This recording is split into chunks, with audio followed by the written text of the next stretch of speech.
Bonsoir. Bonsoir. Vous m'entendez? Oui. Vous êtes nombreux ce soir. Je vois que vous avez vraiment soif. Soif, et vous m'attendez au tournant, ou du moins vous attendez le Saint-Esprit au tournant, pour être sûr que vous ne vous êtes pas trompé d'endroit. Eh bien, commençons. Ellen White, dans son livre Conseil à la sexualité et à l'adultère, au remariage et au divorce, raconte une histoire. Elle arrive à un endroit et on lui ramène quelqu'un qui est malade. Entre-temps, elle a eu beaucoup de problèmes comme tous les prophètes les ont dit. Alors elle décide de ne plus prier pour personne si le Saint-Esprit ne lui accorde pas l'autorisation. Elle va donc demander, alors qu'on vient de lui amener ce malade, dans sa prière nocturne à Dieu, si elle pouvait prier pour cette personne. Et après avoir fait sa prière, elle va se coucher et Dieu vient en vision à Ellen White. Et Dieu présente la vie de cette personne. Et Dieu lui dit, je ne veux pas que tu intercèdes pour cette personne. Quel est le problème? Pourquoi est-ce que le Dieu du ciel, qui est tout amour, tout agapé, va refuser que sa servante intervienne auprès de lui pour sortir une personne d'affaires qui est chrétien, qui est adventiste? Quel est le problème? Dieu lui dit, je ne veux pas que tu intercèdes pour cette personne parce que cette personne se masturbe depuis sa jeunesse. Jusqu'à son mariage. Et pendant qu'il était marié, il a continué à se masturber. L'habitude est devenue son caractère. Et il est difficile de revenir en arrière. Même si pour l'instant il va être mortifié, dire que je regrette, mais il va retomber dans cette affaire. Donc tu ne peux pas intercéder pour lui.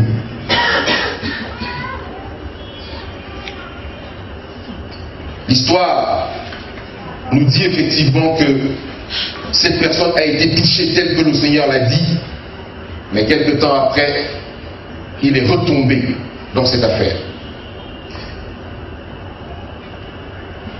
La pornographie, la masturbation qui entraîne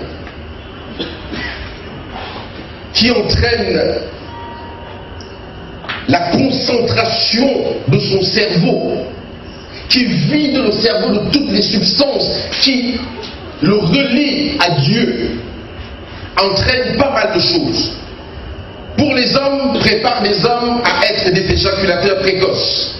Parce que qu'est-ce qui se passe dans la tête de quelqu'un qui se masturbe? Beaucoup de choses.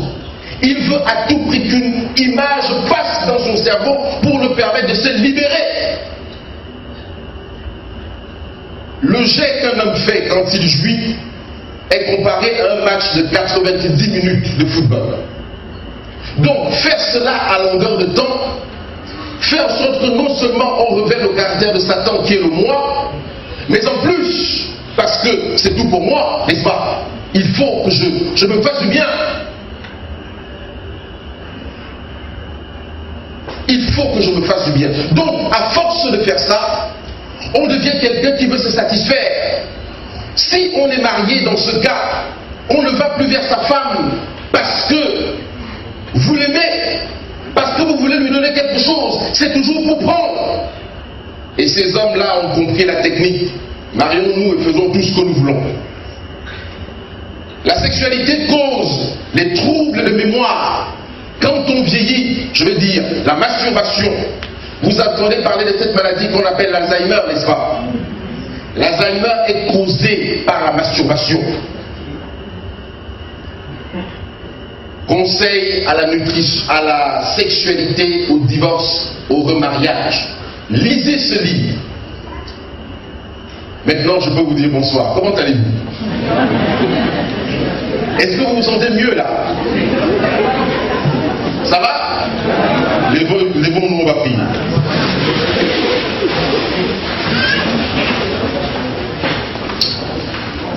Notre Dieu, notre Père, je te prie de nous régénérer, Père, d'ouvrir nos yeux pour que nous puissions comprendre, entendre une bonne fois pour toutes, que toute la Bible parle de sexualité. Et que ce que tu veux nous enseigner, de la Genèse à l'Apocalypse, c'est que tu veux une fusion avec nous. Là, tu pas dit que l'homme quittera son père et sa mère et s'attachera à sa femme, et les deux deviendront une seule chair, et que ceci est un mystère à propos de Christ. Paul le dit.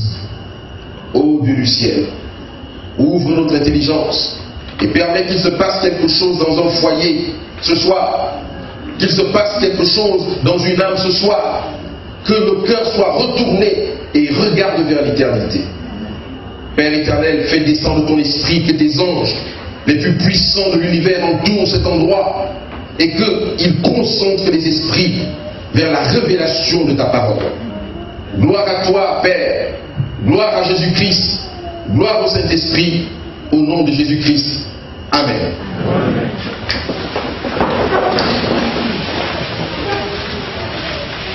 Je devrais traiter ce sujet, bien sûr, en 3 parties, c'est-à-dire les généralités que nous allons voir ce soir, et traiter le Saint-Esprit et la sexualité de l'homme, parce que Dieu a fait quelque chose spécialement pour l'homme, le Saint-Esprit et la sexualité de la femme.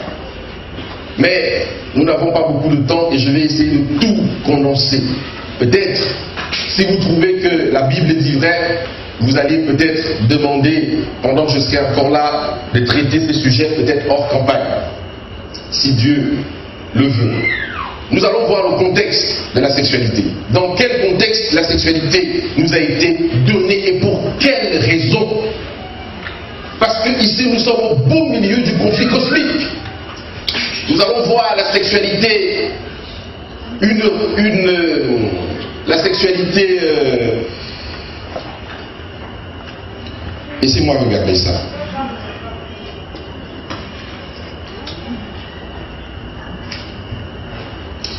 Je disais que nous allons voir la sexualité, un acte spirituel. Et bien sûr, vers la fin, nous allons voir la sexualité et la croix avec sous-titre les positions sexuelles. Qu'est-ce que la Bible en pense? Et qu'est-ce que la Bible dit réellement de ces sujets? Entre-temps, j'aime mieux vous dire que celui qui se masturbe éteint l'esprit tout de suite.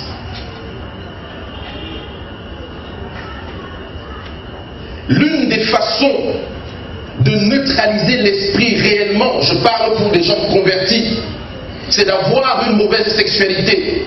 La sexualité est le baromètre de la foi. Ce n'est pas le don des dîmes. On sait que quelqu'un est sanctifié dans son intérieur et ça rejaillit dans son extérieur. Une mauvaise sexualité nous met en porte-à-faux directement avec le Saint-Esprit parce qu'il s'agit de fusion et d'union. Il faut qu'on nous le dise. Il est temps qu'on revienne à la maison. Je disais donc le contexte. Dans quel contexte Dieu nous donne la sexualité? La sexualité trouve son origine dans le conflit cosmique, comme je l'ai dit, après les accusations de Satan contre Dieu, sur le fondement de 1 Jean 4, verset 8, par exemple. Celui qui n'aime pas n'a pas connu Dieu, car Dieu est amour. Satan dit non, Dieu n'est pas amour. Et puis l'acte 20, 35, donc nous allons revenir tout à l'heure. Je vous ai montré de toute manière que c'est... Oui, d'accord. Je vous ai montré de toute manière que c'est en travaillant ainsi qu'il faut soutenir les frères, laisser rappeler les paroles du Seigneur, qui a dit lui-même qu'il y a plus de bonheur à donner qu'à recevoir. Lucifer dit non. Dieu veut tout pour lui tout seul. Satan accuse Dieu de ne pas être amour et de vouloir tous les honneurs pour lui tout seul, d'être un dictateur. Ne pas aller dans le sens de Dieu nous fait encourir des représailles. Voilà ce que Satan dit. Alors que jusque-là il y avait de l'ordre dans le ciel, Satan réussit à détourner de l'amour de Dieu 1/3 des anges. en leur promettant un royaume où les êtres célestes vivraient sous son autorité, mais avec une liberté absolue. Juste une petite parenthèse. Quelqu'un ne vous a jamais-il trouvé dans votre foyer avec votre mari ou votre femme et commencé à vous promettre des choses qu'on ne fait pas dans votre maison ou qu'on ne vous fait pas, vous? Avez-vous déjà eu ce genre de situation où vous êtes marié, par exemple, puisque la sexualité ne se passe que dans le cadre de l'alliance? Il n'y a pas de sexualité hors alliance. Est-ce que c'est clair? Il n'y a pas de sexualité hors alliance. Alors vous êtes marié, par exemple, et quelqu'un vous fait des avances à l'extérieur. Eh bien, c'est ce que les anges ont subi. Satan a osé dire que le gouvernement de Dieu était arbitraire. Il avait prétendu qu'en imposant les lois aux anges, Dieu était injuste. Et qu'en exigeant de ses créatures soumission et obéissance, il n'avait que son exaltation personnelle. Les anges vivaient dans la joie, la paix, l'harmonie. Et tout ce qui comptait pour eux était la gloire de Dieu et le bonheur du prochain. On appelle cet état de choses au ciel l'agapé. L'amour total. Rien pour moi, mais tout pour les autres.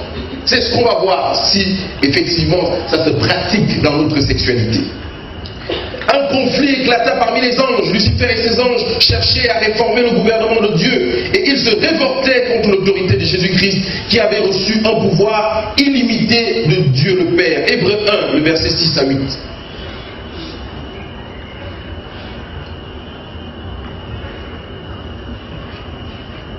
Hébreux 1,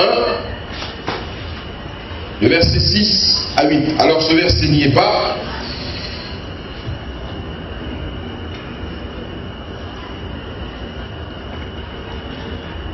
Je pense qu'il faudrait que j'aille le chercher.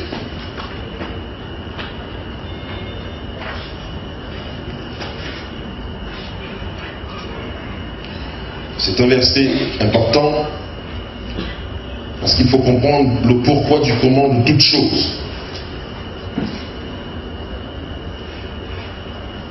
Alors, Hébreux 1, le verset 6 à 8. Et lorsqu'il introduisit de nouveau dans le monde le premier-né, il dit que tous les anges de Dieu l'adorent. De plus, il dit des anges, celui qui fait de ses anges des vents et de ses serviteurs une flamme de feu. Ce qui m'intéresse, c'est que tous les anges font quoi? L'adorent. Ça, c'est l'autorité suprême que Dieu donne à Christ. Le livre d'Apocalypse, dans son chapitre 12, versets 7 à 9, nous dit ce qu'il y a eu après. Qu'est-ce qu'Apocalypse nous dit? Alors je vais le lire ici. Oui. Il y eut guerre dans le ciel.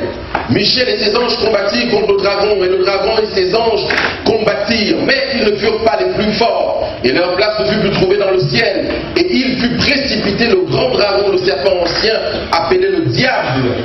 Et Satan, celui qui séduit toute la terre, il fut précipité sur la terre, et ses anges furent précipités avec lui.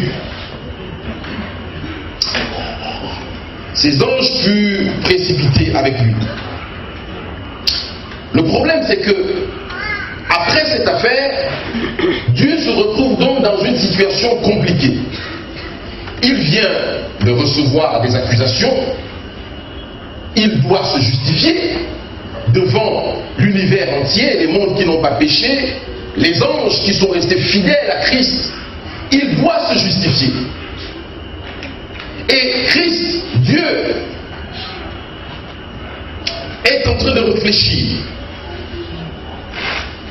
Comment faire pour remplacer le tiers des anges qui vient de partir et en même temps démonter les accusations de Satan? Est-ce que vous me suivez? Dieu a ce problème. Comment faire pour remplacer le tiers des anges qui sont partis avec Lucifer et de répondre à ces accusations? La réponse de Dieu à cette problématique se trouve dans le livre de Genèse chapitre 1, le verset 26. Et Dieu dit, faisons l'homme à notre image, selon notre ressemblance, et qu'il domine sur les poissons de la mer, sur les oiseaux de l'air, le bétail, ainsi de suite. Pour démonter les faux arguments de Satan, Dieu créa l'homme à son image, espérant que celui-ci vivrait soumis à ses lois, heureux et soumis à ses lois, heureux, joyeux, et démontrerait ainsi que les arguments de Satan étaient faux. Suivez bien le processus. Genèse 1, verset 6 va donc répondre à ces deux problèmes qui se posent à Dieu. La revue adventiste du 24 février 1874 nous dit ceci. En créant l'homme à son image, il était dans l'intention de Dieu de créer un ordre nouveau et distinct dans l'univers. C'est Ellen White qui le dit.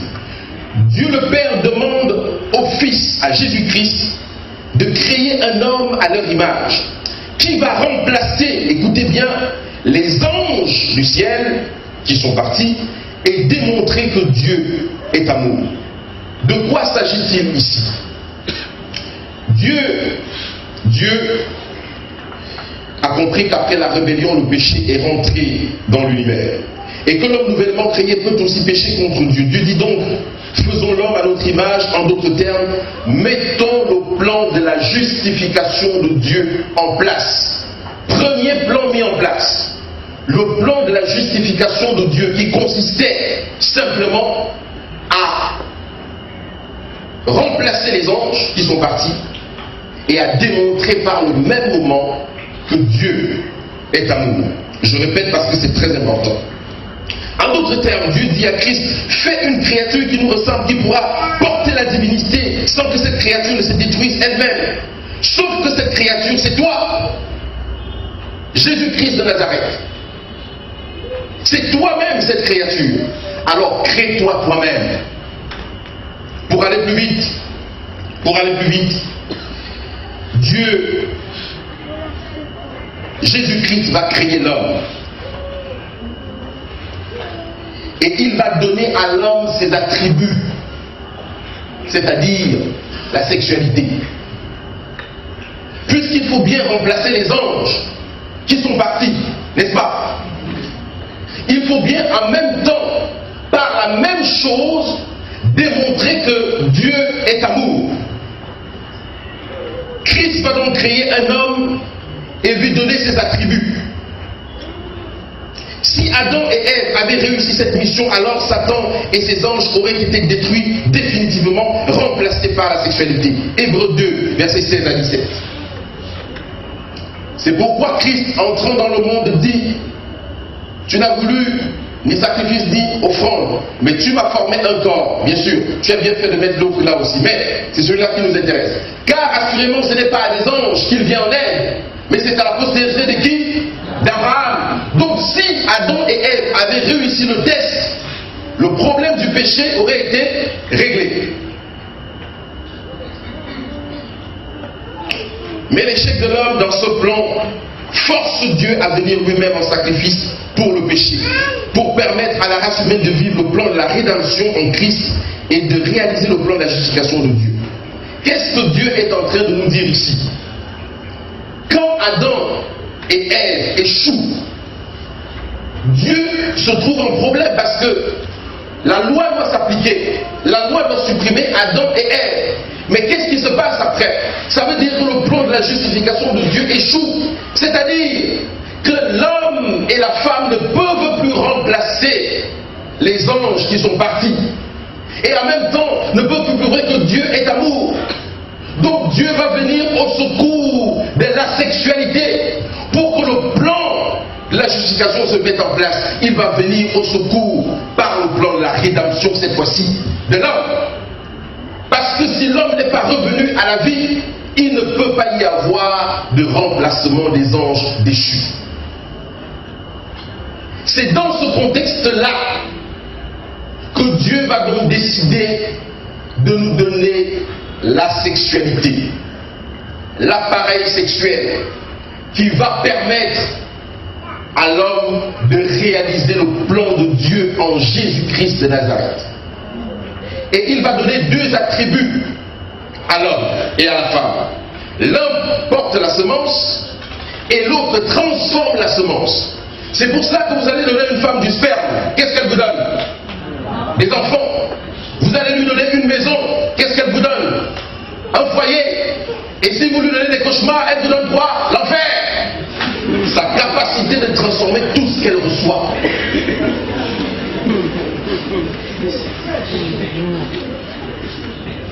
Je me trompe?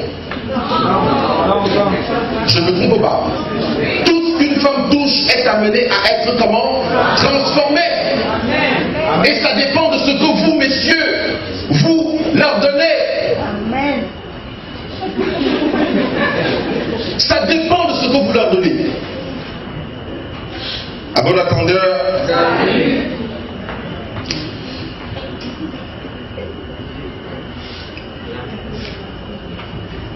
Donc, Dieu va donc revenir, comme je disais, au secours du plan de la justification par le plan de la rédemption, parce que de toute façon, la parole est sortie, que c'est ce qui doit se passer. Donc, vous allez vous rendre compte que pour remplacer les anges du ciel, Dieu a fixé 7000 ans. Et c'est pour cette raison que nous sommes déjà 7 milliards sur Terre. Je m'en vais simplement vous dire que ici, pour moi, est résolu le problème des 144 000. Bien sûr, la parole de Dieu fixe les règles, c'est-à-dire ceux qui sont vivants au moment où Christ revient. Ça, c'est le Matthieu 20, qui nous parle du dernier, qui est la vie éternelle. Mais c'est aussi toutes ces personnes durant des siècles entiers qui ont honoré Christ et qui vont faire partie de cette grande foule. Et d'après ce que je comprends là-dessus, puisque c'était ça la problématique de Dieu, je ne le dis pas d'une manière précise, mais le jour où ce nombre sera atteint, mes frères et sœurs, Christ sort du lieu très saint et vient chercher ceux qui sont à lui, parce que les temps sont accomplis.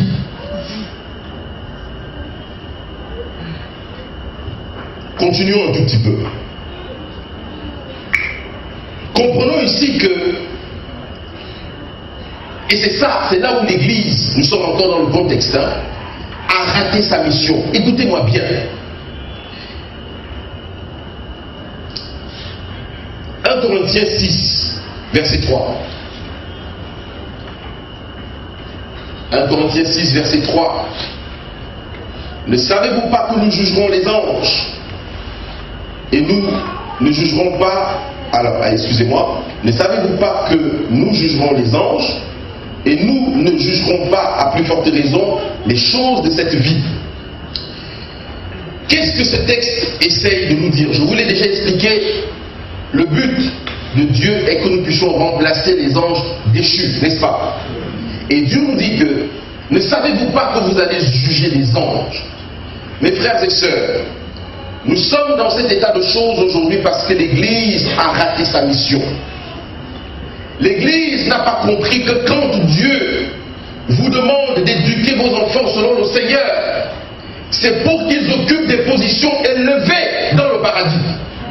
Aujourd'hui, nous sommes en train d'élever une génération de personnes méchantes qui font tout pour s'établir sur la terre.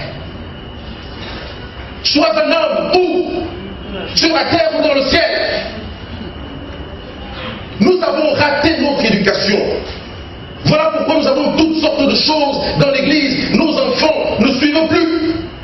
En dehors de ceux qui vont faire une recherche personnelle avec Christ. On ne m'a jamais élevé pour être un ange. Ce n'est pas la faute de mon père, parce que lui-même, on ne le lui a pas dit. Le père de son père était pareil. Qu'est-ce que vous voulez qu'il me donne dans ce sens? C'est après que j'ai découvert ce problème que je commence à prendre conscience de la responsabilité que j'ai envers mes enfants. Et c'est pour ça que je me permets, quand je me lève tôt le matin, non seulement de prier pour eux, mais de leur imposer les mains. Pour dire à Christ, je te prie de détruire toutes les irrédités venant de moi, parce que je n'ai pas compris les choses avant, et venant de leur mère. Parce que ce sont des hommes et des femmes qui doivent avec nous prendre des positions élevées. Et voilà ce que Dieu nous redemandera en retour. Qu'avez-vous fait de mes enfants? Nous devons juger les anges. Nous devons prendre la place des anges. Qu'avons-nous fait de cela? Matthieu 22, verset 30. Car à la résurrection, les hommes ne prendront point de femmes, ni les femmes de mari, mais ils seront comme les anges de Dieu dans le ciel. Pourquoi comme les anges de Dieu dans le ciel? Alors, même mon épouse m'a dit un jour, si c'est ça le ciel, c'est un peu compliqué. Mais oui, c'est normal, on ne nous a pas élevés comme ça. Les choses spirituelles se discernent spirituellement. Qu'est-ce que ce texte nous dit? Que la sexualité, l'acte sexuel, la pénétration et la jouissance qu'on en tire est une goutte d'eau dans l'océan de bonheur du ciel. C'est-à-dire que le plaisir que vous avez quand vous êtes sur le point de jouir, homme comme femme, ce plaisir qui se dégage de vous, c'est une goutte d'eau dans l'océan de bonheur qu'il y a au ciel.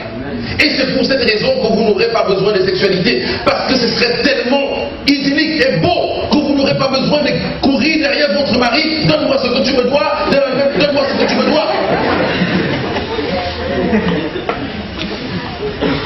C'est ça la réalité. Nous sommes toujours dans le contexte. Luc 20, verset 36. Car ils ne pourront plus mourir, parce qu'ils seront semblables aux anges, et qu'ils seront fils de Dieu, étant fils de la résurrection. Ce texte nous dit que, à ce moment-là, nous aurons remplacé les anges. Nous ne pourrons plus mourir parce que nous serons semblables déjà aux anges. Le nombre, le tiers des anges partis aura été comblé. Et nous serons fils de Dieu, parce que ces anges étaient des fils de Dieu. Et étant fils de la résurrection, c'est-à-dire que nous parvenons à être fils de Dieu par la résurrection. En créant l'homme, Christ se crée lui-même en tant qu'humain, mais il donne ses attributs à Adam sous forme de sexualité, je l'ai déjà dit. Adam est donc chargé par Christ de remplacer les anges par la sexualité. Je pense que vous avez déjà compris ça, mais vous lire une ou deux déclarations d'Ellen White concernant cette affaire. Éducation, page 17, dit que Adam sortit des mains de son Créateur, il lui ressemblait physiquement, mentalement et spirituellement. Dieu créa l'homme à son image. Patriarche et prophète, page 23. L'homme devait porter l'image de Dieu aussi bien physiquement que par son caractère. Le Fils de Dieu est seule empreinte du Père. Sa nature était en harmonie avec la volonté du Créateur. Son intelligence aussi pouvait s'élever jusqu'aux choses divines. Ses affections étaient pures. Ses appétits et ses passions étaient sous l'ascendant de la raison. Ça, ce sont les déclarations d'Ellen White. Vous comprenez donc, mes frères et sœurs, la sexualité, c'est la réponse au conflit cosmique. Est-ce que vous m'avez bien entendu? La sexualité, c'est la réponse au conflit cosmique. Quand Satan attaque Dieu, Dieu va donner pour réponse la sexualité. La raison pour laquelle vos familles sont attaquées, vos foyers sont attaqués, la raison pour laquelle Babylone nous a fait boire son vin, c'est pour ne jamais ressembler à Dieu. Parce qu'en faisant l'amour ensemble, je dis bien de faire l'amour, pas de commettre un acte sexuel. En faisant l'amour, la divinité vient s'incorporer dans cet acte et nous devenons des saints hommes et des femmes saintes. C'est dans la sexualité que l'homme ressemble le plus à Dieu. Il va plus vite dans la sanctification. Ce n'est pas en se mortifiant, ce n'est pas en prenant du recul sur un certain nombre de choses, ce n'est pas en jeûnant, c'est en faisant l'amour après l'alliance que vous finissez par ressembler à Dieu. Est-ce que le frère Sac est là? Non. Sa femme non plus. J'aurais voulu vous présenter ces deux personnes, ici. Et je vous aurais demandé de regarder à quoi ils ressemblent maintenant. Après des années de mariage. Vous les connaissez, n'est-ce pas? Si je vous disais qu'ils sont devenus frères et sœurs, est-ce que je me trompe? Physiquement. C'est ça le but de Dieu. La fusion avec lui. et avec son mari et sa femme permet de créer la fusion que Dieu a avec le Saint-Esprit et avec Jésus-Christ. Et c'est en ça que nous allons ressembler à Dieu. Quand vous faites 15 ans, 20 ans, 30 ans, 60 ans de vie avec quelqu'un, à un moment donné, la sexualité prend fin. Mais qu'est-ce qui reste? La fusion. Vous n'avez plus besoin d'attendre qu'il parle. Vous êtes en train de lire dans ses pensées parce que vous savez comment il fonctionne ou elle fonctionne. La sexualité, mes frères et sœurs, est la réponse au conflit cosmique. Voilà pourquoi Dieu ne va pas lâcher vos familles. Les familles monoparentales. D'un côté homme, d'un côté femme. Toutes les abominations qui s'en suivent. Il va injecter tout ce qu'il peut pour que vous et moi nous restions au stade d'animaux quand nous commettons cet acte. Et que le Saint-Esprit prenne ses pieds à son cou rapidement avant même que vous n'avez fini. Et oui, mais vous allez faire des enfants. Et vous allez leur transmettre toutes sortes d'hérédités qui n'ont rien à voir avec le Saint-Esprit. Problème, il faut rattraper tout cela. Et ça fait un boulot supplémentaire au Saint-Esprit. Simplement parce que nous avons fait un mélange de races. Nous n'avons pas réfléchi. La parole de Dieu nous dit que nous sommes une race élue. Un sacerdoce royal. Oh, à l'époque, un prince se mariait avec un prince. Vrai ou faux? Les deux familles essayaient de regarder si justement c'est possible de faire cet agencement. Mais aujourd'hui, tout le monde se met avec tout le monde. Et ça produit monsieur et madame, tout le monde. Voilà le contexte dans lequel Dieu donne la sexualité à Adam et Ève. Je reprends ceci pour vous. La sexualité, l'appareil sexuel est la réponse de Dieu au conflit cosmique. Bientôt, le nombre des anges déchus sera atteint. Et à ce moment-là, Apocalypse 22, l'esprit et l'épouse diront, viens, et ce sera réglé pour vous et moi. La sexualité est le baromètre de la sanctification après l'alliance, que ce soit physique, que ce soit spirituel, parce que l'alliance c'est quoi? C'est le baptême, et c'est le baptême d'eau, et c'est le baptême du Saint-Esprit, n'est-ce pas? Donc, la sexualité, dans ce cas, c'est la fusion avec le Saint-Esprit est le baromètre de la sanctification. Dans un cadre physique, l'acte sexuel purifié par le Saint-Esprit est le baromètre de la sanctification de ce foyer. Maintenant, nous allons attaquer cet autre thème, la sexualité, un acte spirituel. Est-ce que nous sommes d'accord sur le premier thème? Vous avez déjà compris? Tout le monde ne répond pas. C'est terrible, hein? C'est assommant ou c'est comment? Bon, maintenant, serrons nos ceintures, mes frères et sœurs. La sexualité, un acte spirituel. Avant de vous démontrer cela, permettez-moi de lire certaines choses qui sortent de la Bible et qui vont certainement nous arranger.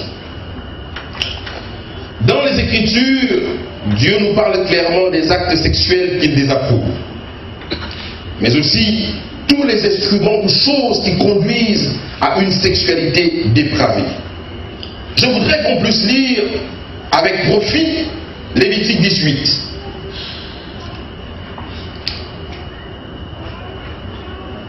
L'Éternel parla à Moïse et dit aux enfants d'Israël, et tu leur diras, je suis l'Éternel votre Dieu, vous ne ferez point ce qui se fait dans le pays d'Égypte, c'est-à-dire dans le monde. L'Égypte ici c'est le monde, où vous avez habité, puisque vous êtes déjà en Christ. Et vous ne ferez point ce qui se fait dans le pays de Canaan où vous allez partir, où je vous emmène. Vous ne suivez point leurs usages. Vous pratiquerez mes ordonnances et vous observerez mes lois. Vous les suivrez, je suis l'Éternel votre Dieu. Vous observerez mes lois et mes ordonnances. L'homme qui les mettra en pratique vivra par elles. Je suis l'Éternel, nul de vous ne s'approchera de sa parente pour découvrir sa nudité. Je suis l'Éternel. Tu ne découvriras point la nudité de ton père ni la nudité de ta mère. C'est ta mère, tu ne découvriras point sa nudité. Tu ne découvriras point la nudité de la femme de ton père. Il paraît qu'il y a dans l'église, et au temps de Paul on a vu cela, des gens qui passent des limites qui ne devraient pas passer. Je vous lis ces textes pour qu'au moment où je vous les lis, que vous rentrez directement dans la repentance. Si une seule de ces choses vous concerne, c'est la nudité de ton père. Tu ne découvriras pas la nudité de ta sœur, fille de ton père ou fille de ta mère, née dans la maison ou hors de la maison. Tu ne découvriras point la nudité de la fille de ton fils ou la fille de ta fille, car c'est ta nudité. Tu ne découvriras point la nudité de la fille de la femme de ton père. Née de ton père, c'est ta sœur. Tu ne découvriras point la nudité de la sœur de ton père, c'est la proche parente de ton père. Tu ne découvriras point la nudité de la sœur de ta mère, car c'est la proche parente de ta mère. Tu ne découvriras point la nudité du frère de ton père. Tu ne t'approcheras point de sa femme, c'est ta tante. La suite. Tu ne découvriras point la nudité de ta belle-fille, c'est la femme de ton fils. Il y a des pères qui sont champions pour enlever à leurs enfants, leurs épouses ou leurs maris. Ce n'est plus choquant, on ne censure plus pour ça, n'est-ce pas? Tu ne découvriras point sa nudité. Tu ne découvriras point la nudité de la femme de ton frère aussi.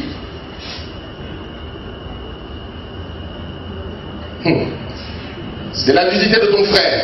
Tu ne découvriras point la nudité d'une femme et de sa fille. Aujourd'hui, c'est devenu monnaie courante. On les appelle les ambassadeurs.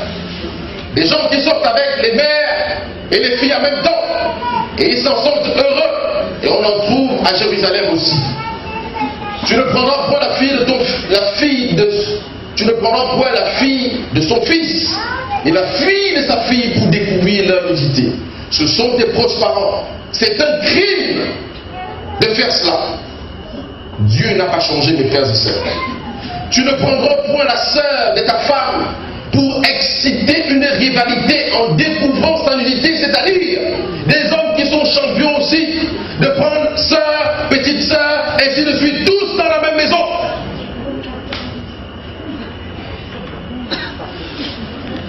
En découvrant sa nudité à côté de ta femme pendant sa vie.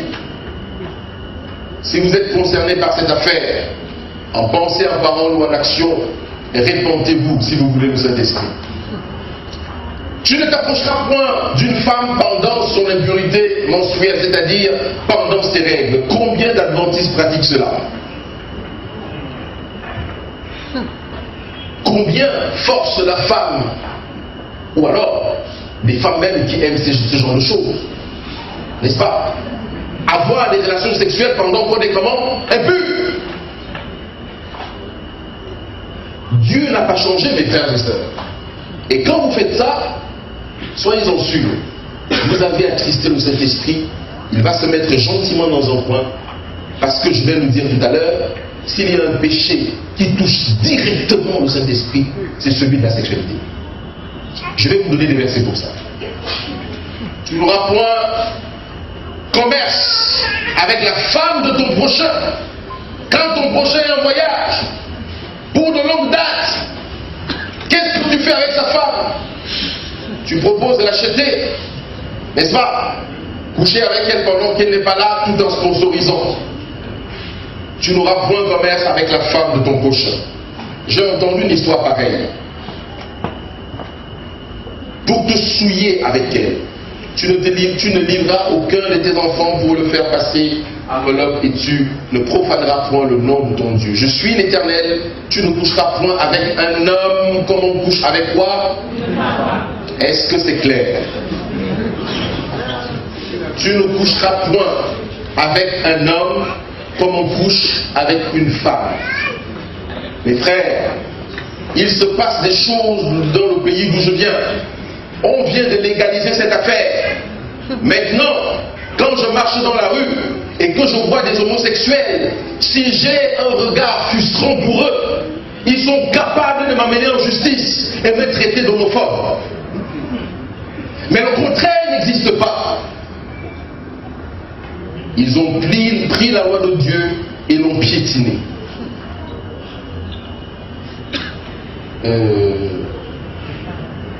Tu ne coucheras point avec une bête pour te souiller avec elle.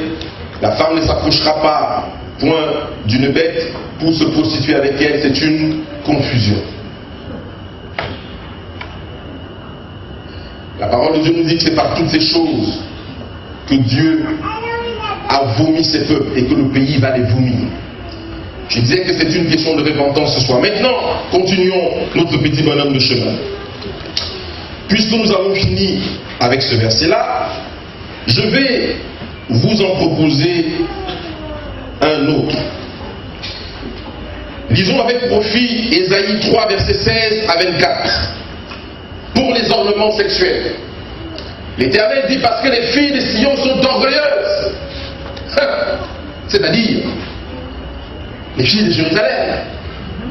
C'est-à-dire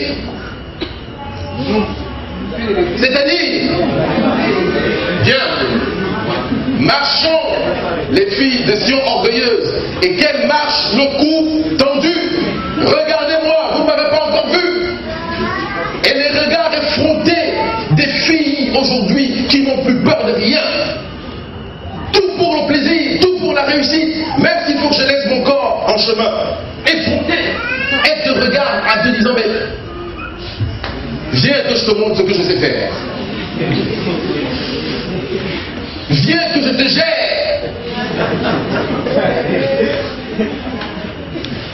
Quand j'étais à l'Institut Central, il y a quelques années ici, j'avais une camarade qui disait que je vous prends en 5. Voilà.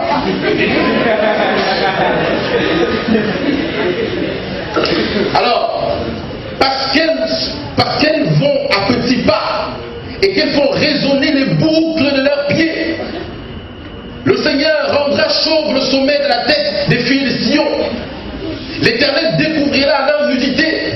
En ce jour-là, le Seigneur ôtera les boucles qui te servent d'ornement, à leurs pieds, et les filets, et les croissants, les pendants d'oreilles, les bracelets et les voiles, les diadèmes, les chaînettes des pieds et des ceintures, les boîtes de senteurs et les amulettes, les bagues, les anneaux du nez, les vêtements précieux et larges, le kaba, et les larges tuniques, les manteaux et les gibecières, les miroirs et les chemises fines, les strings. Les strings. Vous savez, on ne vient pas dans la maison de Dieu pour draguer Dieu. Une femme qui porte un string, ça se voit très vite. Parce que simplement ses fesses balancent. C'est aussi simple que ça. Parce qu'il n'y a qu'un civil bien entouré qui garde ses affaires resserrées. C'est la vérité. On voit ça tous les jours. Même quand on monte sur la chair, on est en string. Bon sang.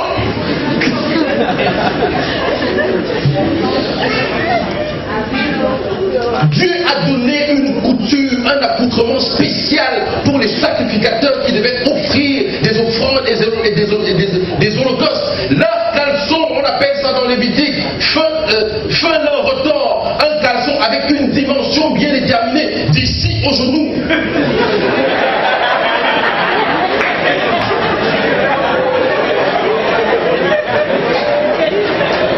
Et aujourd'hui, le diable vient nous faire comprendre autre chose. Et nous acceptons cela. Voilà pourquoi nos cultes sont vides. Parce que dépourvu de la présence du Saint-Esprit, il se met à l'extérieur. Prions autant que nous voulons, ça ne change rien. Bon, je disais, les chemises fines, j'étais à ce niveau-là. Les turbans et les surtout légers. Au lieu du parfum, il y aura de l'infection. Au lieu de ceinture, une corde. Au lieu des cheveux bouclés, Les cheveux comment? Comment on appelle cette coiffure-là? Les cheveux. Hein? Oui, non, oui, les locks pour les hommes et pour les femmes, c'est le curly. Le curly, les cheveux bouclés. Bon, c'est peut-être une mauvaise traduction de ma part, mais c'est tout ce que je vois. Une tête chauve au lieu d'un large manteau, un sac étroit, une marque fleurissante au lieu de la beauté. Voilà le constat que Dieu fait de quoi? Des filles de Jérusalem.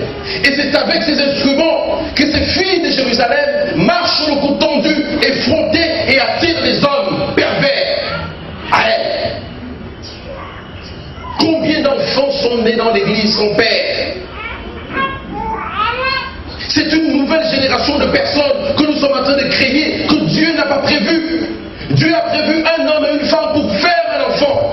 Mais à cause de notre dépravation sexuelle, il y a toutes sortes de choses. Quand donnerons-nous à ces enfants-là?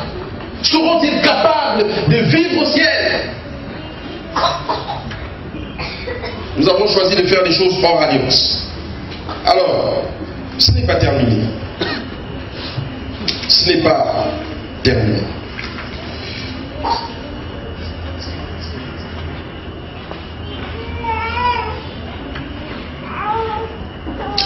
Regardons, lisons avec profit aussi, nous l'avons déjà lu, Romains 26, verset 32.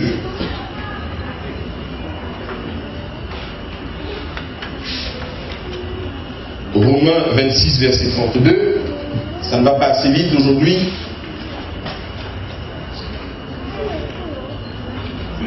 Qu'est-ce qui se passe?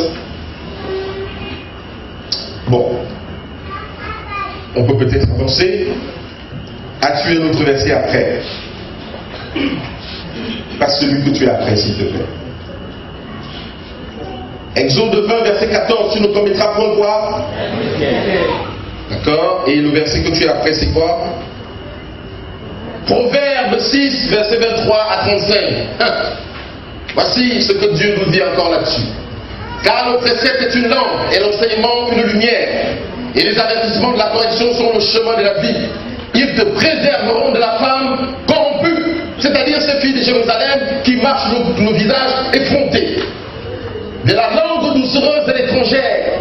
Ne la convoite pas dans ton cœur pour sa beauté et ne te laisse pas séduire par ses paupières, les noirs à lèvres remontées jusqu'au ciel. Car pour la femme prostituée, on s'est réduit à un morceau de pain.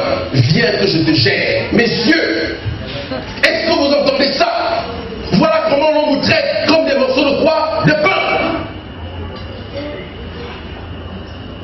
Je te mange, je te dépouille de ta substance, de ton énergie, et je te laisse une loque humaine. Le prix est élevé pour ces choses-là. Le prix est très élevé. Et la femme mariée tend un piège à la vie précieuse de quelqu'un. Celles qui ne sont pas satisfaites de leur mari, certainement parce qu'ils ont regardé trop de films X, qui ne peuvent plus satisfaire leur femme. Quelqu'un mettra-t-il du feu dans son sein sans que ses vêtements ne s'enflamment? Dieu est en train de nous dire qu'on ne va pas sur ce chemin-là sans laisser sa chevelure, sans laisser son pantalon.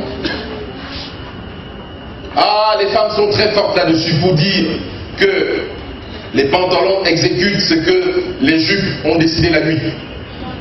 C'est grave ça.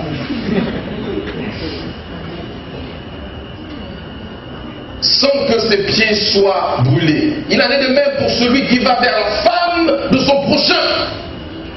Quiconque la touche ne restera pas impuni. Voici la parole du Seigneur.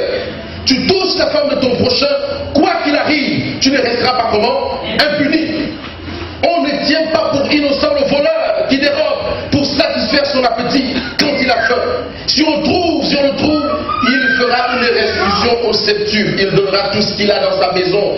Mais celui qui commet un adultère avec une femme est dépourvu de sens. Celui qui veut se perdre agit de la sorte. Combien sont déjà perdus dans l'église? Il n'y aura que plaie et ignominie, et son opprobre ne s'effacera point. Car la jalousie met un homme en fureur, et il est sans pitié au jour de la vengeance. Il n'a d'égard pour aucune rançon. Il est inflexible, quand même tu multiplieras les dons. Mes frères, je vais vous expliquer ma compréhension de ces versets. Dieu comprend la colère d'un tel homme. Dieu comprend la colère de qui? Et si cet homme venait à mettre la main sur vous, j'ai l'impression que la loi de Dieu va s'appliquer. Même si vous arrivez à perdre votre vie. Parce que simplement, vous êtes entré dans l'intimité de quelqu'un comme Satan est rentré dans l'intimité de Christ. Attention au rapport que nous avons avec les femmes d'autrui dans l'église. Oula, je n'ai même pas encore commencé qu'on me dit que j'ai déjà fait 45 minutes.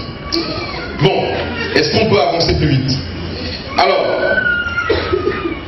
je disais que ce sont les généralités, mais on va essayer d'aller au clou de notre...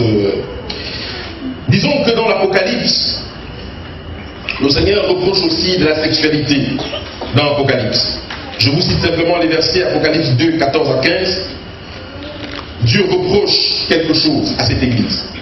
Mais j'ai quelque chose contre toi, c'est que tu as des gens attachés à la doctrine de Balaam qui enseignent à Balak à mettre une pierre d'achoppement devant les fils d'Israël pour qu'ils mangeassent des viandes sacrifiées aux idoles et qu'ils se livrassent à quoi?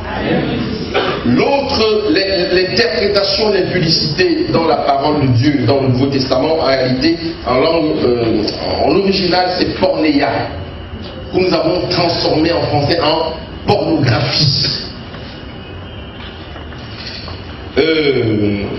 Qui attire aussi à ce reproche. Apocalypse 2, verset 20 à 22.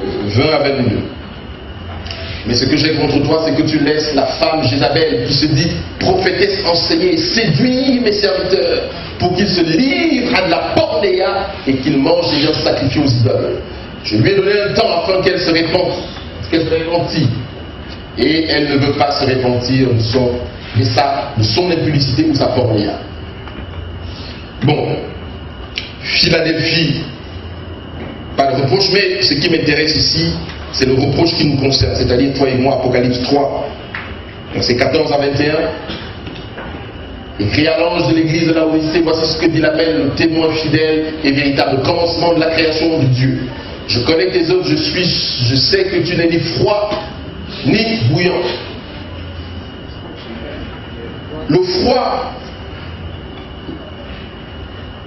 comment je peux dire ça?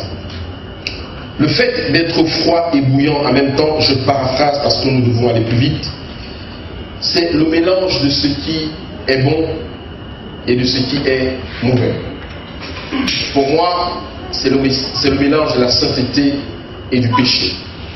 Et s'il y a sainteté et péché, ça veut dire que il y a adultère. Et c'est pour ça que Dieu finit par nous dire qu'il va vomir si Laodicée ne se répand de sa bouche, c'est-à-dire il va répudier Laodicée. Voilà pourquoi Dieu dit: je me tiens à la porte. Puisqu'un homme qui a été abusé, qui a été cocufié, c'est avec beaucoup de maîtrise de soi qu'il rentrera chez lui. Même Christ se tient à la porte.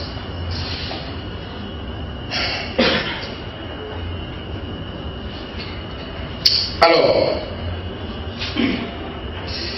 nous allons donc voir quelque chose maintenant.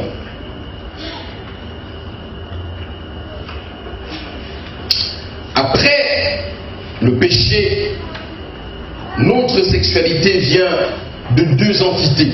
C'est-à-dire, après le péché d'Adam, si j'en avais le temps, je vous en aurais parlé, le péché d'Adam, c'est un péché sexuel. Et je peux m'en expliquer avec des versets bibliques. Le péché de la femme n'est pas un péché sexuel, c'est un péché d'indépendance à l'égard de son mari. Mais, depuis, donc après le péché, notre sexualité vient de deux entités. Soit le serpent, soit la femme. Genèse 3:15.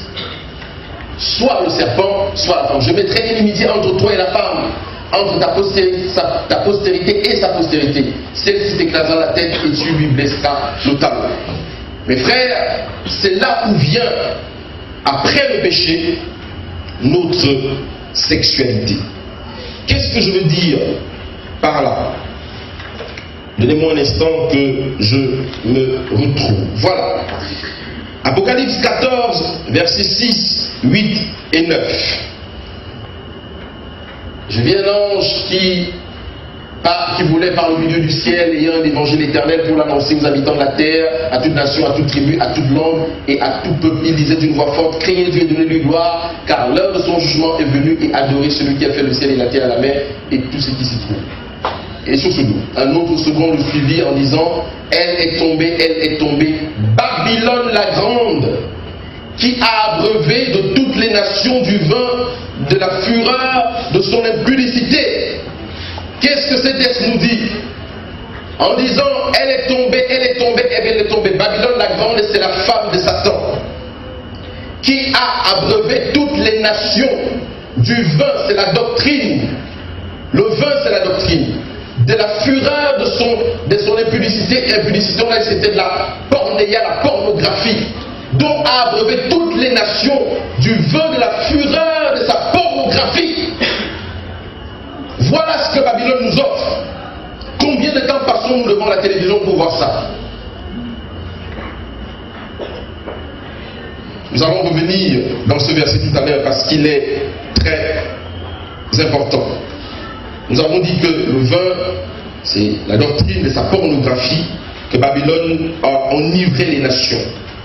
Notons ici que Babylone est la femme de Satan. Maintenant, regardons également cette description d'Apocalypse 17, versets 1 à 6 et 15. Et nous allons revenir sur ce verset-là tout à l'heure, en détail, pour vous montrer ce qui se passe, comment Babylone injecte le style sexuel aux enfants de Dieu.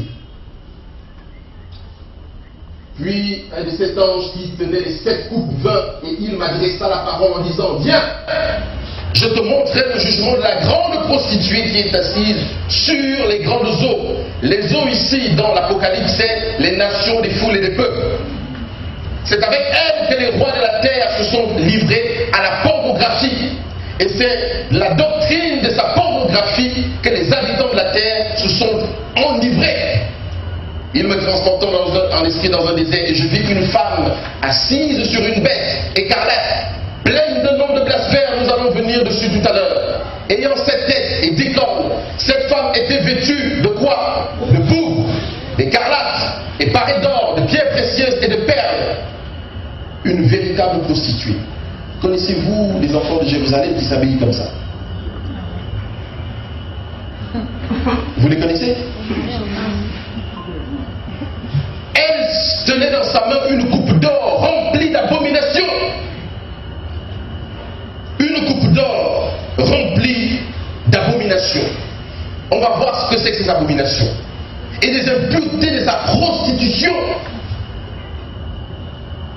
Sur son front était écrit un nom, un mystère: Babylone la grande, la mère des pornographes et des abominations de la terre.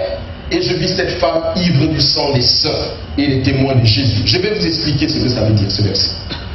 Mais je voudrais qu'on fasse une petite comparaison aussi avec la femme de Christ.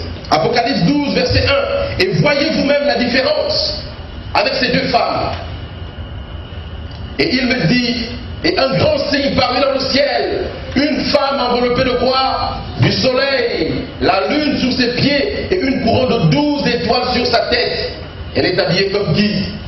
Une véritable adventiste du 7e jour. Mes frères, votre sexualité aujourd'hui vient de ces deux femmes.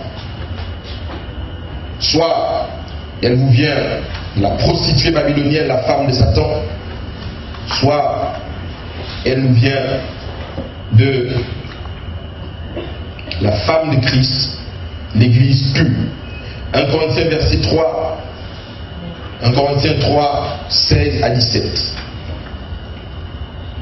Ne savez-vous pas que vous êtes le temple de Dieu et que l'Esprit de Dieu habite en vous? Si quelqu'un détruit le temple de Dieu, Dieu le détruira aussi. Car le temple de Dieu est saint et c'est ce que vous êtes. C'est ce que vous êtes. permettez-moi de m'arrêter ici et de revenir à quelque chose d'important que j'ai raté, j'ai sauté, et c'est pas bon de l'avoir fait.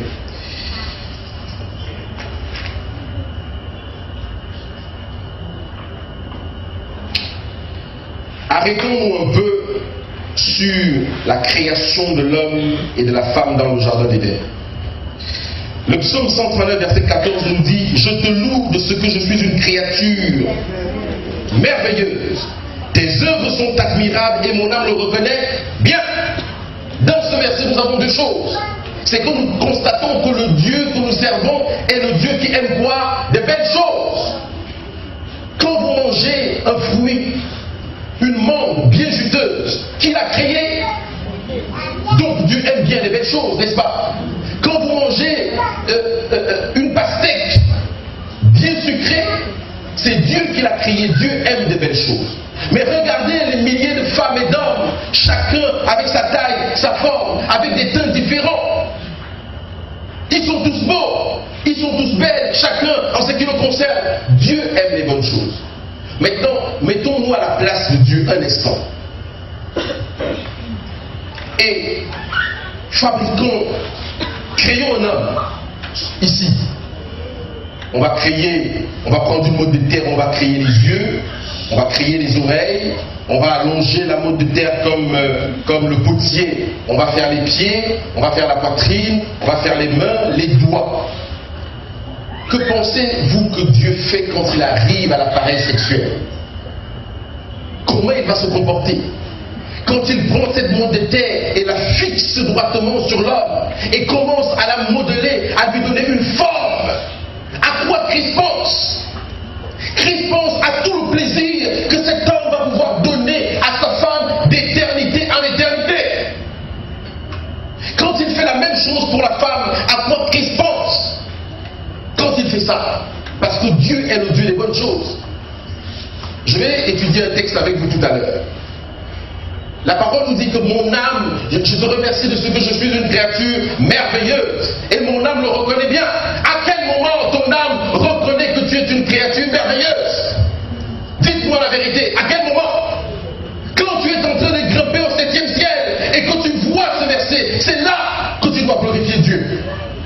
Mais très peu de personnes pensent à ça. Revenons sur nos moutons. Maintenant, on va rentrer dans quelque chose de plus sérieux. Je parlais d'un conseil ici tout à l'heure, mais savez-vous pas que vos corps sont les membres du Christ? Prendrais-je les membres du Christ pour en faire les membres d'une prostituée?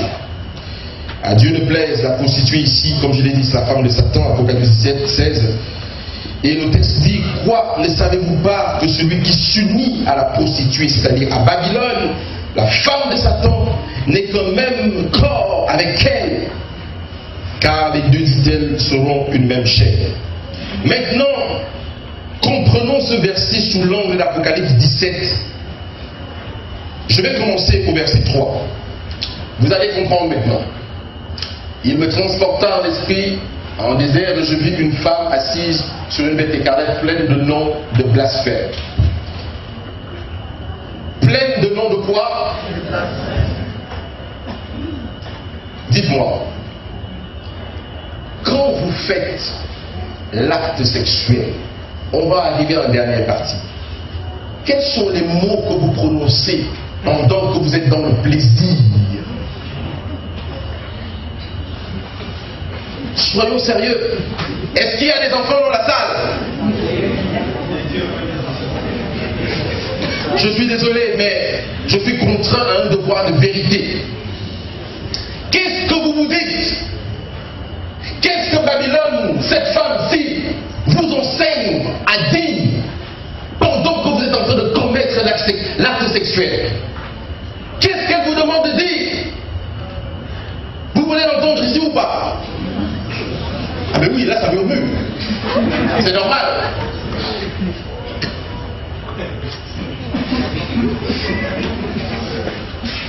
On ne peut pas passer dessus comme ça. Notre vie éternelle en dépend, mes frères et sœurs. Quand vous êtes sur votre femme ou sur votre mari, en train de constater que vous êtes une créature merveilleuse,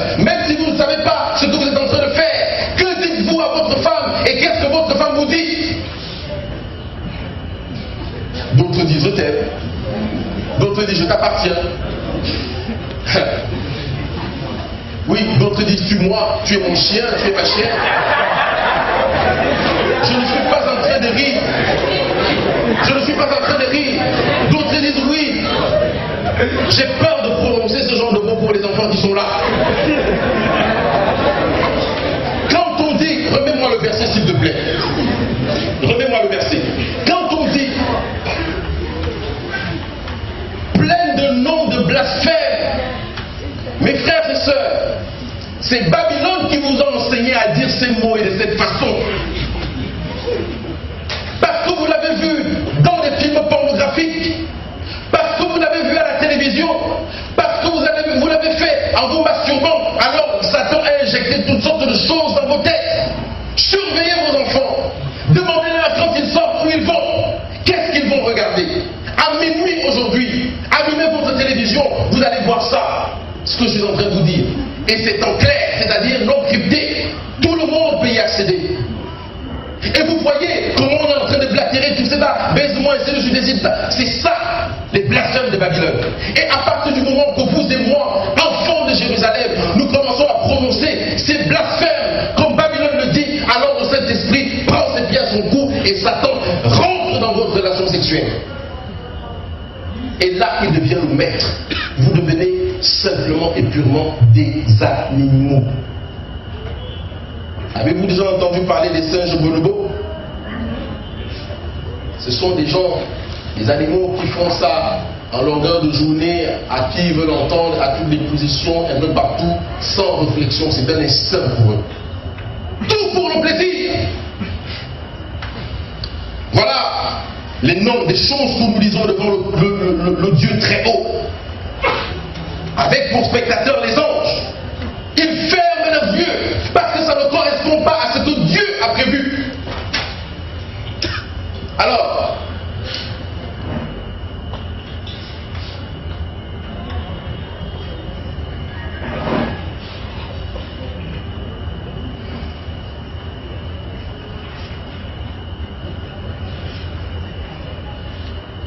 le verset 4.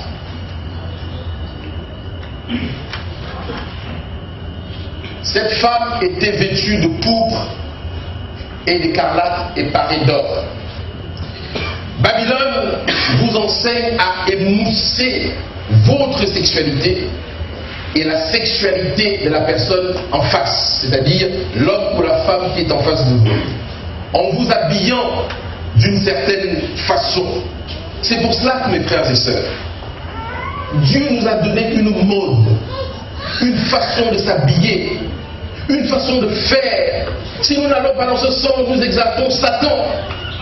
Tout ce que nous regardons à la télévision, les hommes, les jeans serrés, les machins, et ainsi de suite, les femmes, les coups, tout ça, c'est l'œuvre de la prostituée de Babylone qui injecte son venin, son vin dans vos esprits. Et vous croyez ainsi que vous êtes bien habillés. C'est pour ça que j'aime la culture musulmane, quelquefois, même si elle est restrictive. C'est parce que les femmes savent s'habiller là-bas, les hommes aussi, et quelquefois on ne mélange pas les choses. Vous me traiterez peut-être de macho, je l'accepterai, mais je n'ai pas cette pensée. Parce qu'à cet endroit-là, il y a une séparation claire. Bon, étant vêtu de pourpre et d'or, Babylone enseigne la manière de nous habiller pour avoir une attirance sexuelle.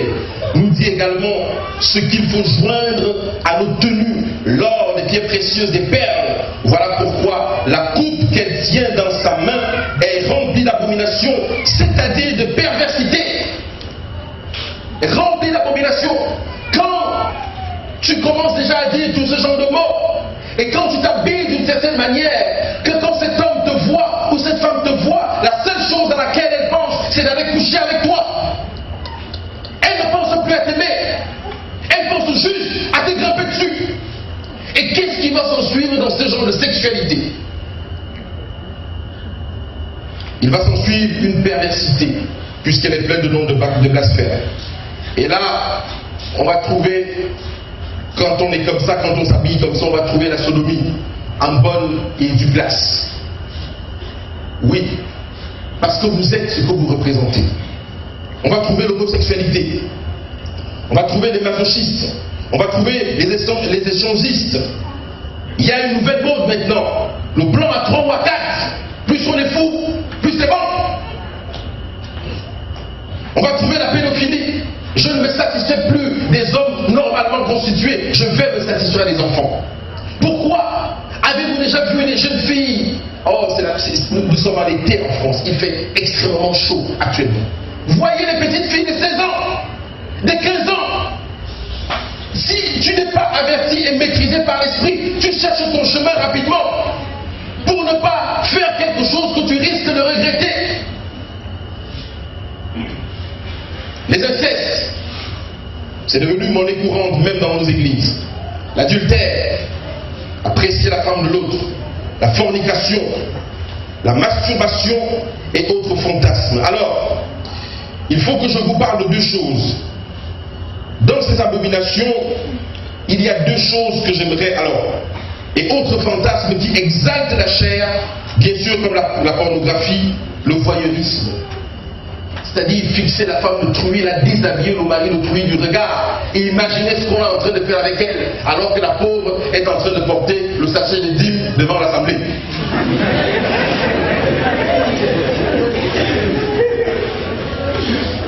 On est là, on est en train de réfléchir. Qu'est-ce que l'ennemi nous donnait la moindre occasion?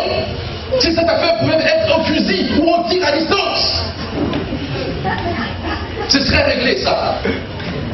Bon, maintenant, il y a deux choses dont j'ai parlé. J'ai parlé de la masturbation. Il y a une bonne et une mauvaise masturbation. Je vais également parler de la fellation.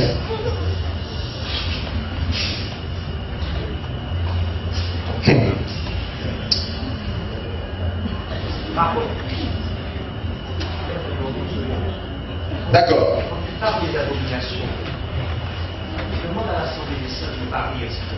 Oui, je suis d'accord avec toi. Parce que quand je parle des abominations, ce n'est pas une question de rire. C'est le cœur de Dieu qui pleure.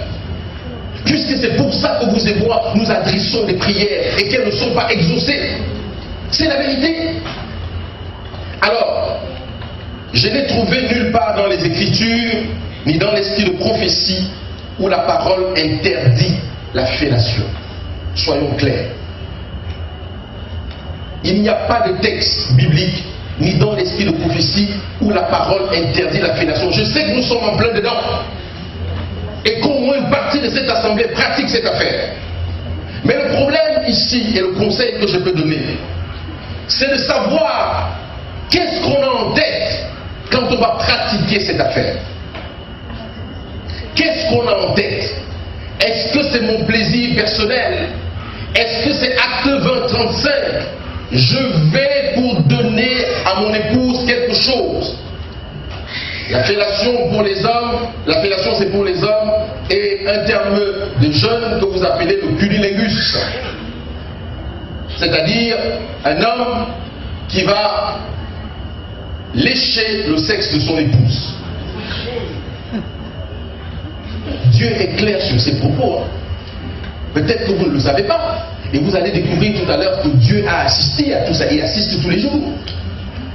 Donc ça, que l'Esprit de Dieu vous guide là-dessus. Et que vous sachiez comment faire.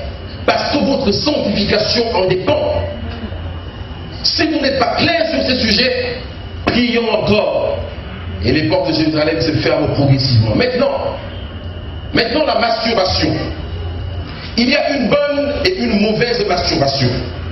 Nous sommes ici dans le cas de Acte 20-35 qui dit qu'il y a plus de bonheur à donner qu'à recevoir. Que votre femme tienne votre sexe entre les mains, que votre mari mette sa main pour vous exciter, ce n'est pas mauvais parce que c'est lui qui le fait pour vous. Et elle le fait comment? Pour vous. Pour vous préparer à rentrer en érection. Pour préparer sa femme, puisque chez les hommes, ça dure des 0 secondes à 5 minutes. Mais pour mettre réellement une femme, pour la préparer, ça part de 0 minute à 30, voire 1 heure de temps. Donc il est difficile de préparer souvent pour les hommes sa femme. Mais c'est une question de connaissance. La Je vous conseille des livres réservés aux hommes pour les femmes et le livre réservé aux femmes pour les hommes. Vous trouvez ça dans certaines bibliothèques chrétiennes. Il faut préparer une femme pour cela. Donc caresser son sexe, la préparer, lui dire des choses qui viennent du Saint-Esprit. Ça c'est bon. Vous pouvez le faire pour elle. Mais, et elle aussi peut faire vice ça. Préparer son mari, le retenir pour qu'il n'éjacule pas tout de suite. Parce que c'est un art aussi ces affaires. Le Saint-Esprit nous apprend tout ça. Il faut consulter le Saint-Esprit. Donc, quand vous faites la masturbation pour vous-même, pour des hommes et des femmes, vous êtes en train de manifester le caractère de Satan. Et vous faites appel aux puissances de votre cerveau. Et vous allez le payer à partir de 30, 40, 50 ans. Et plus, vous aurez l'Alzheimer, des pertes de mémoire. Et j'aime bien dire que, en ce qui concerne la sodomie, vous arrivez en France, vous allez trouver que les vieilles personnes portent toutes des couches. Pourquoi? Parce qu'ils ont tellement pratiqué cela. L'anus n'est pas un muscle élastique. Ce qui fait qu'à un moment donné dans leur vieillesse, alors que les muscles tombent, ils ne peuvent plus retenir quoi que ce soit. On est obligé de mettre à ces hommes et ces femmes des couches parce que leur vie sexuelle a été dépravée. Ils sont enfermés plein dans les maisons de retraite. Ma grand-mère est au village. Elle est déjà vieille, mais elle réussit encore à faire ses besoins toute seule. Ça, ce sont les causes de ce que nous pratiquons. Bon, je vais aller plus vite. Donc, j'ai déterminé ces deux choses parce que les chrétiens se retrouvent et aiment bien ça. Mais attention, Dieu voit votre cœur. Et nous ne parlons ici que dans le sens de l'alliance. Il n'y a pas de pratique sexuelle sans alliance, c'est-à-dire sans mariage. Je m'en vais vers la fin de cette partie pour attaquer la dernière. Alors, on nous explique dans le verset que nous avons lu tout à l'heure que Babylone nous enseigne à nous dénuder, à avoir des modes où on voit nos seins, nos fesses, tout ce qu'on veut. Excusez-moi. Le verset 6 d'Apocalypse 17. Mets-moi le verset 6 s'il te plaît. Et je vis cette femme ivre du sang des saints et des témoins de Jésus. En la voyant, je fus saisi d'un grand étonnement.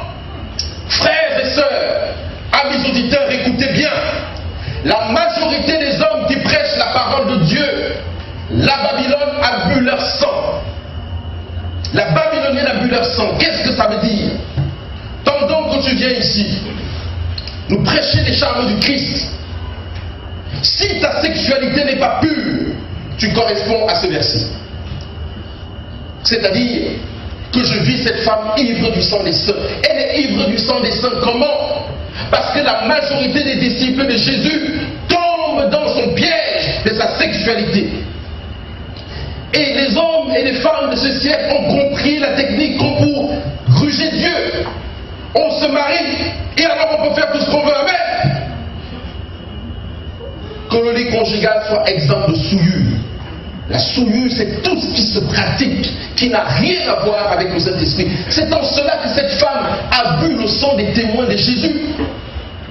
Et quand Jean voit comment les hommes de Dieu tombent un à un dans une sexualité dépravée, mais en même temps viennent citer des Écritures, il est saisi d'un grand étonnement. Que se passe-t-il dans les maisons du Père? Il n'y a plus personne qui puisse se sanctifier. Tout le monde est pourri. À cause de la sexualité de Babylone. Si Dieu ne réforme pas votre sexualité et la mienne, la sexualité de nos pasteurs, de nos anciens, de nos diacres et tous les membres de l'Église, nous allons hériter d'une Église militante et non triomphante. On recevra des leçons des autres. Elle boit le sang des saints tous les jours. Les films pornographiques, ces hommes qui se disent les rois de la terre et qui traitent leurs femmes comme des choses. Tu me donnes ce que tu me dois quand tu veux et tu viens parler de la douceur devant les gens. Tu es un serviteur de Satan dans Jérusalem. si ce problème n'est pas réglé aujourd'hui, tu es un serviteur de Satan. Alors, puisque nous sommes en retard, la pornéia est le péché qui détruit la présence de Dieu dans nos vies plus rapidement. C'est pour ça que Paul dit que celui qui s'unit à l'esprit fait un même esprit avec lui, mais celui qui s'unit à la prostituée aussi fait un même esprit avec. Eh bien, je voudrais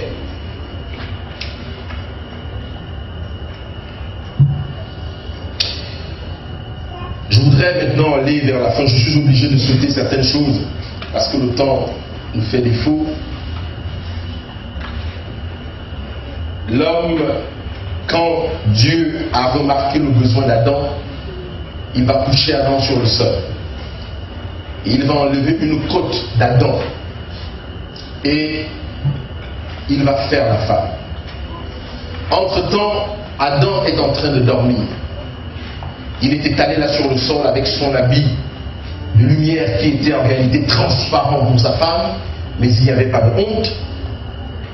Donc Dieu fait Ève. Et Dieu va prendre Ève pendant un instant pendant que Adam est sous anesthésie générale. Et Dieu va dire à Ève, tu vois cette partie du corps d'Adam qui est couchée là devant toi. Voici comment tu dois t'en occuper. Lui, il ne le sait pas. Mais je t'explique comment tu vas le lui faire découvrir. Parce que je vous ai donné une mission. Est-ce que tu m'as entendu? Dieu va expliquer à la femme comment faire l'amour.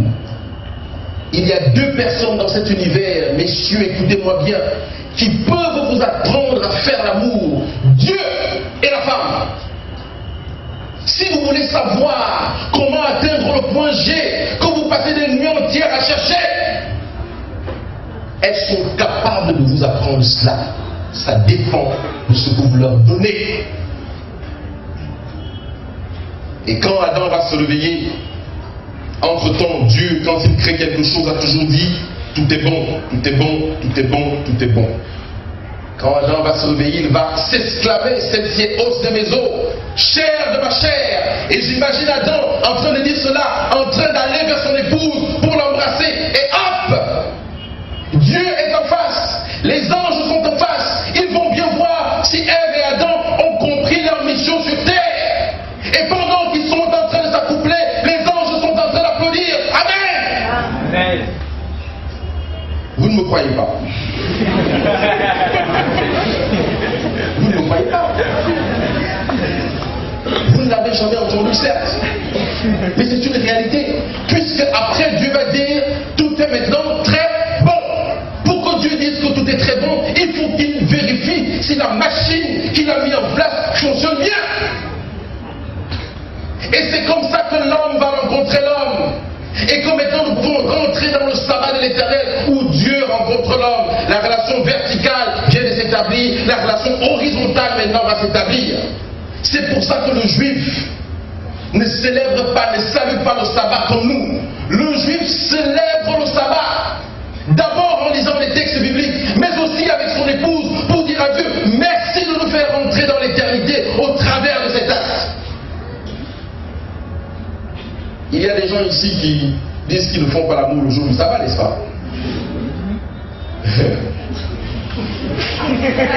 Vous enfreignez des lois quand vous faites ça, hein? Des lois bibliques. Et je connais un de mes frères très proches qui avait ce problème. Oui.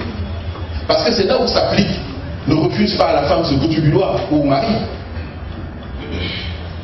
Le juif célèbre le sabbat comme ça. Parce qu'il a compris que dans le sabbat, Dieu, l'homme vient de rencontrer l'homme, l'homme vient de rencontrer sa femme, humainement parlant. La croix, la relation verticale et l'horizontale, c'est Dieu maintenant qui va descendre pour bénir, pour sanctifier et pour énergiser. Adam a connu sa femme avant que le sabbat ne commence, parce qu'il fallait que Dieu voie si le plan de la justification va bien fonctionner.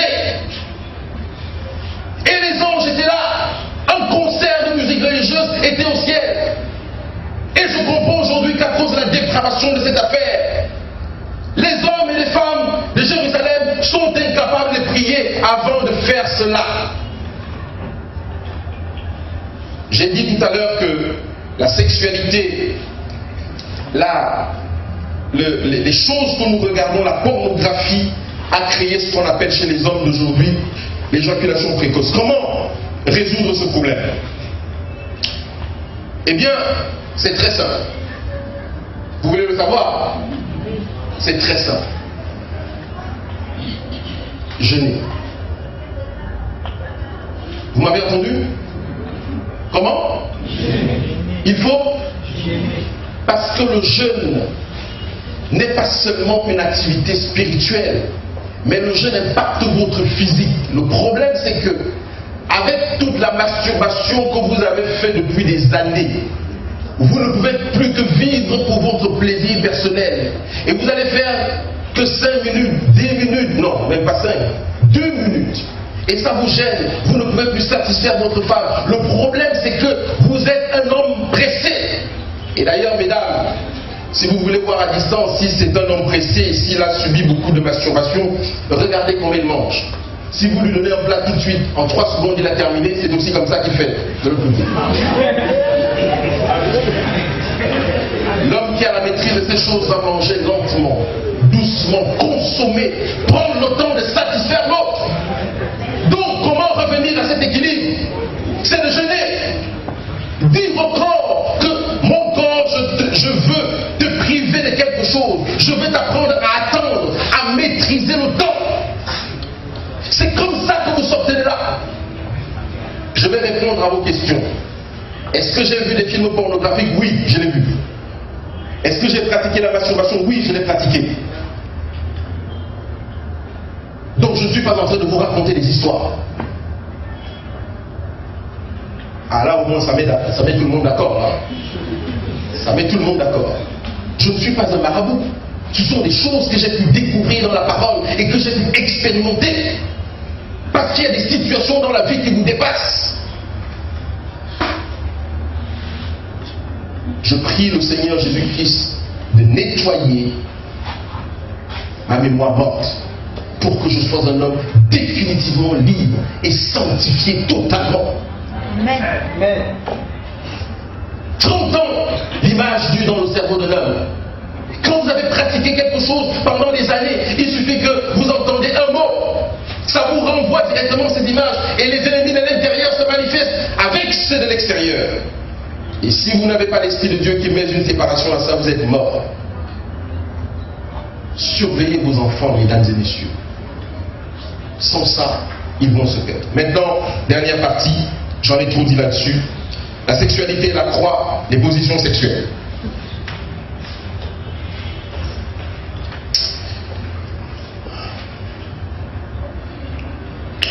Éphésiens 5, versets 31 à 32.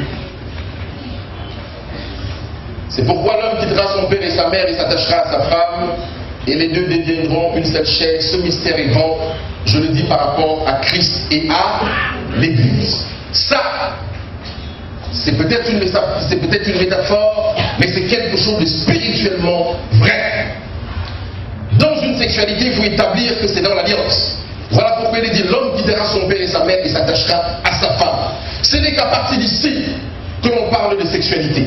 C'est à partir d'ici que l'on parle de faire l'amour. Et c'est à partir d'ici que l'on parle de pénétration. Sans ce verset, nous n'avons pas le droit de le faire. Parce que sinon, nous mettons l'Esprit de Dieu en péril dans nos vies. Nous allons aller vite. Jean 3, verset 16, première partie. Car Dieu a tant aimé le monde qu'il a donné son Fils unique. Dans une position sexuelle, il faut que dans nos esprits, qu'il y ait cette notion de don. Je ne vais pas pour mon biffret. Je ne vais pas vous passer des heures sur ma femme ou sur mon mari à l'épuiser. Je vais pour me donner à lui et lui se donner à moi. Je ne vais pas pour chercher quelque chose. Je vais pour donner quelque chose. Dieu a tant aimé le monde qu'il a donné son Fils à l'Église pour qu'il fasse un. Et ce mystère est grand. Paul vient de le dire. Acte 20, verset 35. Il y a plus de bonheur à donner que comment? À recevoir. Quand on va dans une... Je n'ai pas encore parlé des positions. Quand on va dans une relation sexuelle, comme je viens encore de le dire, on a quelque chose en pensée. Je vais porter mon mari ou mon épouse. Je vais me donner à lui, pas pour retirer un certain plaisir, mais pour que je le voie dans la joie, pour que je le voie éclater de plaisir et de joie au nom du Christ. Parce que c'est Dieu qui l'a créé. Tant que l'homosexualité est empreinte du moi, c'est-à-dire je suis l'homme, et quand je demande, c'est au garde à vous.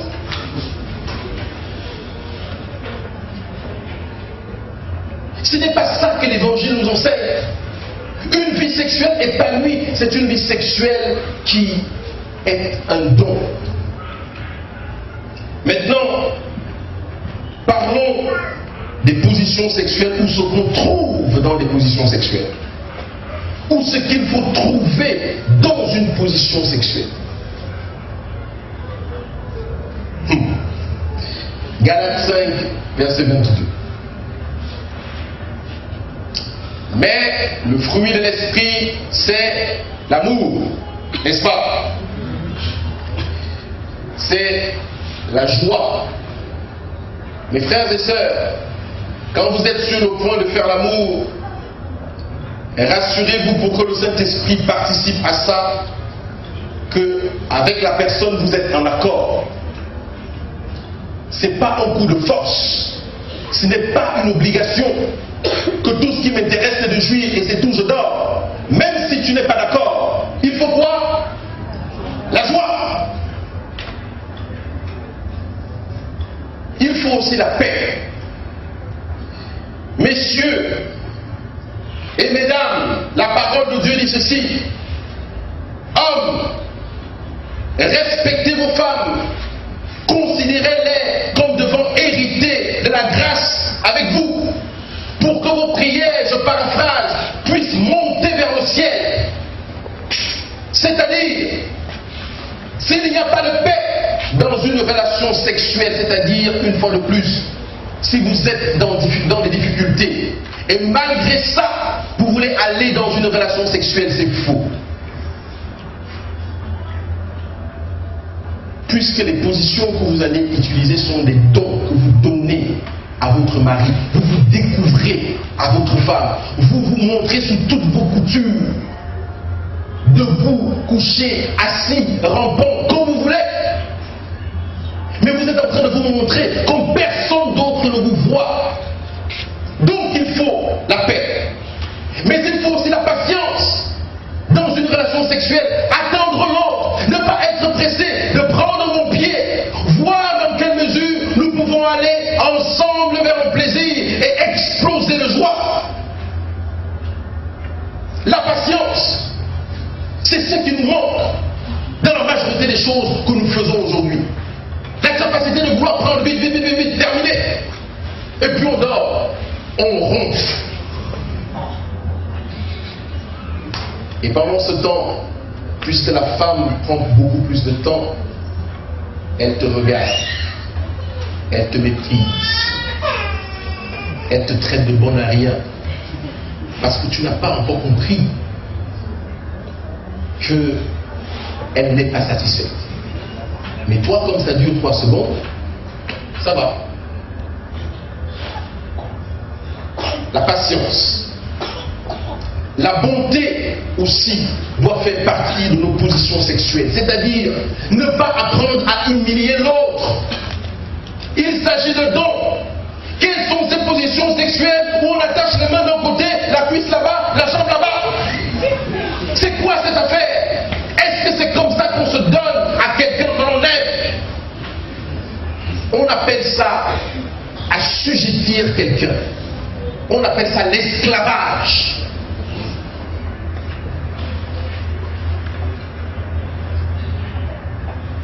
Bien sûr, la bénignité, la fidélité.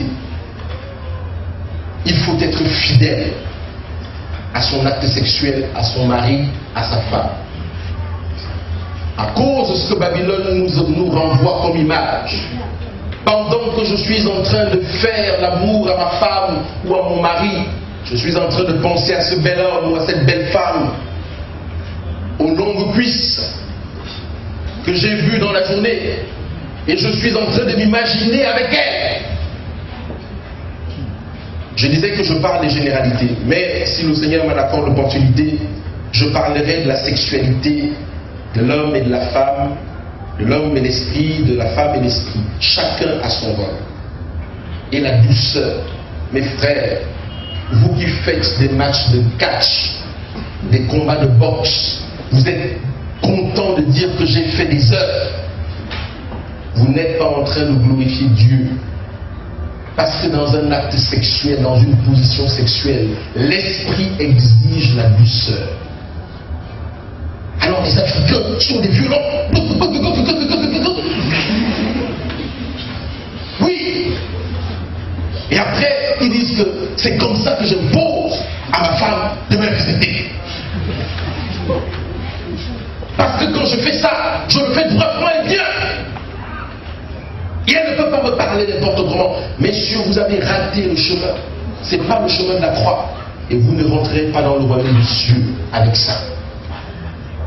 Ce n'est pas le chemin de la croix. C'est la douceur, des caresses, le temps qu'elle se mette en marche, le temps qu'elle réfléchisse, le temps de profiter alors que tu l'as offensé, de lui demander pardon, le temps de l'exciter, jusqu'à ce qu'elle te dise, maintenant je suis prêt, tu peux entrer. La douceur.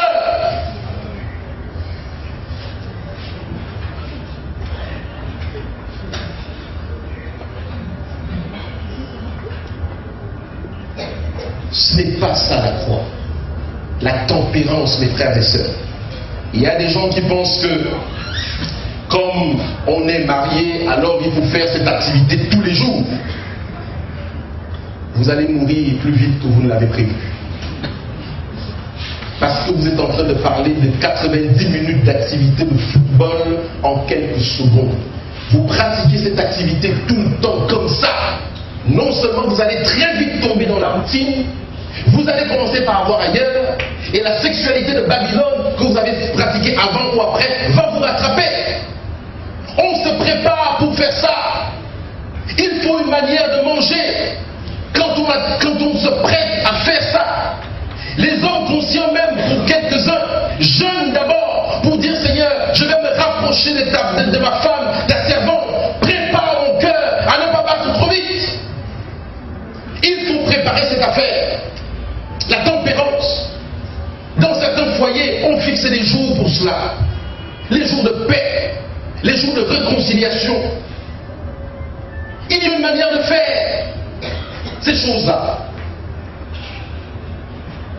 La tempérance. Vous ne pouvez pas le faire tous les jours, mes frères et sœurs. Si vous le faites tous les jours, vous êtes en train de gaspiller l'énergie que Dieu vous a donnée et il vous le redemandera. La tempérance est ce qui manque aux adventistes du 7e jour dans tous les points. La tempérance. Vous pouvez aller un soir, faire juste un câlin à votre femme, la caresser, lui faire des bisous et dire ma chérie, dors en paix. Et vous ne faites rien. Est-ce que chaque fois qu'un homme ou une femme va se rapprocher de son mari ou pour sa femme, ce n'est que pour faire ça? Non. C'est pour ça que les Africains ne connaissent pas la tendresse. C'est ça qui crée le plaisir et émousse l'organisme. Et on est pressé, quand le jour du rendez-vous arrive, de rentrer chez soi. On est dans sa plus belle tenue. On va vous préparer un très beau repas. Vous allez manger, puisque pour argumenter les plaisirs, il y a une manière de manger. De telle façon que quand tu vas dans un acte sexuel, tu ne sois pas épave tout de suite.